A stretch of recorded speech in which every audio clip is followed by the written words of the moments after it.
वज़ीर-ए-आज़म खुद ऐसे पाम 47 से बनाई हुई हुकूमत की क्या औकात। ए बेशर्मो, किसी की बेटियां नहीं उठाएगी, हमारे लोगों की बेटियां उठाई गई, उसको ब्लैकमेल किया गया। गुलाम इब्ने गुलाम, इस मुल्क के जर्नैल ने लुटेरों को, जेब कतरों को अवाम पे मुसल्लत किया। डिस्कस तो उन लोगों के साथ किया जाता है जिनकी कोई औकात हो। एस्टेब्लिशमेंट के लाने वाले किसी की माई को नहीं उठाएगी। मैं उस दिन में हल्फिया कहता हूँ, यहाँ पर एक में नाम नहीं लेता। अस्सलाम वालेकुम नाज़रीन इकराम, आपको मुकम्मल वीडियो दिखाते हैं। जुनैद अकबर ने इस्तीफ़ा देते ही असम्बली में कुरान मचा कर रख दिया। शहबाज शरीफ को कहा कि तुम फार्म 47 के वज़ीर-ए-आज़म हो, तुम्हारी क्या औकात है, तुम्हें यहाँ पर ज़बरदस्ती बिठाया गया है, तुम्हारी टांगें काँप रही हैं। शहबाज शरीफ मुँह देखता रह गया। जुनैद अकबर ने रुकने का नाम न लिया, पूरी ऐवान में कुरान मचा दिया। जुनैद अकबर ने कहा कि ये लोग इस असम्बली में बैठने के काबिल नहीं। आप वीडियो देखिए, फिर इस पर बात करते हैं।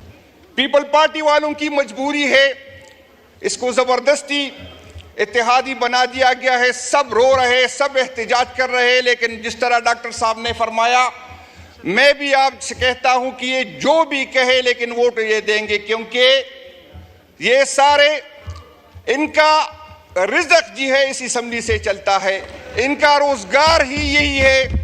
ये कमाते हैं, ये करप्शन करते हैं और अपने बच्चों को खिलाते। इनका इक़्तिदार के अलावा कोई गुजारा नहीं है। लेकिन वो हुकूमती वक्त जिनको अवाम की सपोर्ट हो, वो हुकूमती वक्त जो वोट लेके आए हो, ऐसे पाम 47 से बनाई हुई हुकूमत की क्या औकात। डिस्कस तो उन लोगों के साथ किया जाता है जिनकी कोई औकात हो। एस्टेब्लिशमेंट के लाने वाले, हमें इसलिए इतराज है कि हम अपनी मुल्क की दिफा चाहते हैं। हम चाहते हैं कि हमारी दिफा मजबूत हो, हम चाहते हैं कि हमारी आर्मी मजबूत हो, लेकिन उसका जो काम है वो अपना काम करे। हम इसलिए इतराज है कि आया हमारे इदारों के साथ इतना ज्यादा फंड है। हमें इसलिए इतराज है कि हमारे इदारे जो वो काम उसकी जिम्मेदारी बनती है वो नहीं करते, किसी और काम में लगे हुए हैं। हमें इसलिए इतराज है कि यहाँ के इदारे जो मेरे डिफेंस की बजट से उसको पैसे मिलते हैं, एक एमएनए के साथ राबिता किया गया था कि आपको 20 करोड़ देंगे, आपको 30 करोड़ देंगे। हमें इतराज है इस फंड पे कि फंड कहां से आता है। हमें इतराज है कि यहाँ पर 30-40 साल हमारे पुख्तून जो है दर बदर की टोकरे खा रहे हैं। हमें इतराज है कि हमारा बजट तो बढ़ रहा है लेकिन हमें सिक्योरिटी नहीं मिलती, हमारे स्कूल महफूज नहीं है, हमारे हॉस्पिटल महफूज नहीं है, हमारे शहर महफूज नहीं है, हमारे मस्जिदें महफूज नहीं है। तो हमें इस पे इतराज है। यहाँ पर एक साहब को मैं सुन रहा था कि कर्नल शेर खान शहीद की मुजस्समे को किसी ने तोड़ा है और उसकी फैमिली को जो है तकलीफ हुई होगी, उसकी तकलीफ हुई होगी। बिल्कुल हमें भी तकलीफ हुई है, लेकिन कर्नल शेर खान के फैमिली को जो तकलीफ इसलिए हुई है कि इस मुल्क के जर्नैल ने लुटेरों को, जेब कतरों को अवाम पे मुसल्लत किया। जनरल शेर खान की फैमिली को ये भी तकलीफ हुई थी कि वो जनरल 12 अरब रुपए के एसेट के साथ जो है वहां पे उसने प्रॉपर्टी बनाई। वो एहसास, वो तकलीफ का एहसास किसी को है? हम चाहते हैं कि हमारा डिफेंस मजबूत हो, लेकिन हम ये भी चाहते हैं कि इन इदारों का एहतसाब हो। हम ये भी चाहते हैं कि इन इदारों को किसने ये हक दिया है। तारीख में पहली दफा नहीं हुआ। लोग कह रहे हैं, यहाँ पर हम सुनते हैं कि फला के साथ ये हुआ, फला के साथ ये हुआ, लेकिन जो पीटीआई और पीटीआई के वर्कर के साथ हुआ ये किसी के साथ नहीं हुआ। किसी की बेटियां नहीं उठाएगी, हमारे लोगों की बेटियां उठाई गई, उसको ब्लैकमेल किया गया। किसी की माई को नहीं उठाएगी। मैं उस दिन में हल्फिया कहता हूं, यहां पर एक में नाम नहीं लेता। इदारे के लोग गए, उसके बेडरूम से, उसकी बीवी के फोन से उसको कॉल की गई कि प्रेस कॉन्फ्रेंस करना है कि नहीं करना है। ये बेगैरती के खान के लिए आपने 3 जनरेशन जो है कुर्बान करने होंगे, जो हमारी आने वाली नस्ल है उसको समझे, उसको पता है कि इन खानदानों ने मुल्क के साथ क्या किया, उसको पता है कि आप लोगों ने अपनी जात से आपका सोच आगे नहीं बढ़ा और आप लोग इसलिए रिजेक्ट हो गए।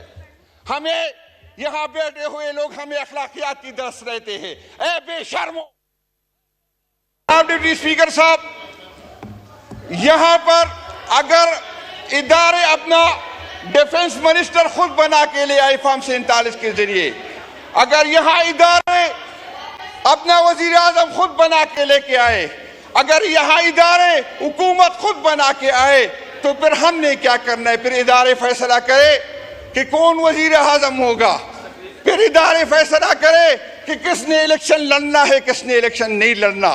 अगर हमें कहा जाता है तो इदारे भी अपनी हुदूद में रहे। अगर हमें यहाँ क्या कहता है कि मुफाहिमत की बात करो, हम पे पंजाब में रोजाना FIR काटी जाती है।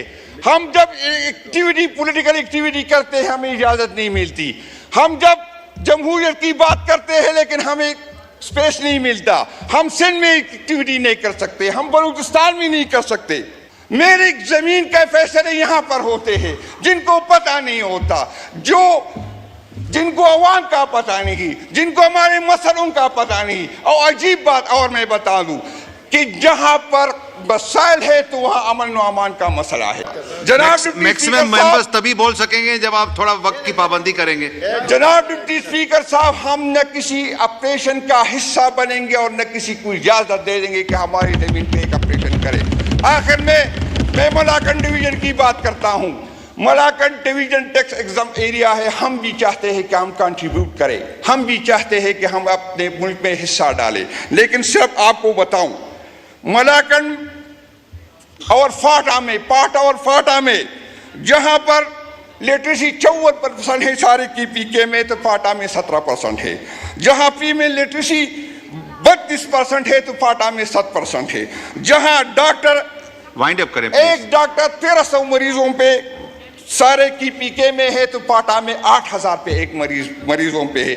जनाब डिप्टी स्पीकर साहब, हमें भी इतनी तरक्की दी जाए जितने बाकी पाकिस्तान है। नादरीन कराम, आपने जुनैद अकबर की कौमी असम्बली में की गई तारीखी तकरीर सुनी। जुनैद अकबर ने पब्लिक अकाउंट कमेटी से इमरान खान की डायरेक्शन के मुताबिक इस्तीफ़ा दे दिया। जुनैद अकबर ने कहा कि अब दमादम मस्त कलंदर होगा, हम फिर निकलेंगे। इमरान खान को जल्द से जल्द रिहा किया जाए। पूरी तहरीक इंसाफ की जो तहरीक है उसमें फिर तेज़ी आ गई और पूरा मुल्क इस वक्त उसको यकजा करने की कोशिश की जा रही है।